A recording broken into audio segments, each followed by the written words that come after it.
I first used this shot because I didn't want to reveal the whole garden at once, but instead focus on the small details of the garden to make up the final project.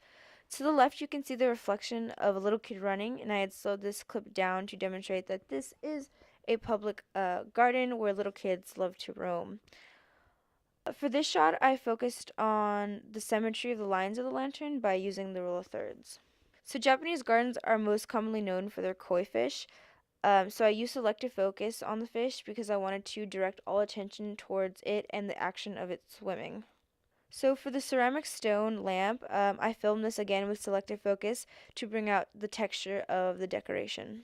For this shot, I wanted to add perspective to the project, so I actually put my camera on the ground to capture the rock's natural environment. Using lighting for effect, I thought this spider web would be a perfect example. The light was shining on the web and it gave it kind of a glowing appearance, and this would contribute to a peaceful mood. Since flowers are always in Japanese gardens, I thought that I would put some variety and focus on this mushroom. This shot has perspective as well as selective focus. So my main focus of the project was to create a serene mood and it being somewhat memorizing. So reoccurring shots include ripples within water. To focus on the texture of the ripples, I shot at 60 frames and slowed this down by 50% in the edit, in hopes that slowing the shot down, it would be relaxing and that the audience would be able to focus on small details. This shot also has perspective. The shot is so close to the ground where the rock lays. I also wanted to focus on the light reflecting in the water, so I color corrected this and made the shot darker, so the water appeared more luminescent, making the shot seem more serene. This would contribute to lighting for effect. This shot is somewhat abstract and also adds texture due to the fish and the water's reflection.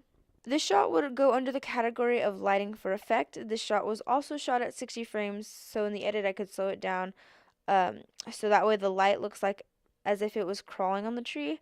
I also had to color correct it by making the shot darker so the light was more visible on the tree. So bamboo fountains are not only part of Japanese gardens, but a very large part of both photography and film. So for this shot, I used selective focus on the fountain. Again, I shot at 60 frames so that I could slow it down in the edit. The audience would be able to focus on the water running, and this creating again a mood of tranquility. In this shot, I wanted to focus on the reflection of the pond as well as the ripples forming. This would provide visual movement as well as framing. I used selective focus and subtle dead space for this shot to focus on the color and the beauty of the flower. This would also be emphasizing the flower's shape as well. So the last shot uses the rule of thirds to focus on the subject of the rock. To continue the mood of serenity, I also slowed down the drops falling on the puddle. I thought that the leaf falling would signify the end of the segment, so I used it as my final shot. Eee.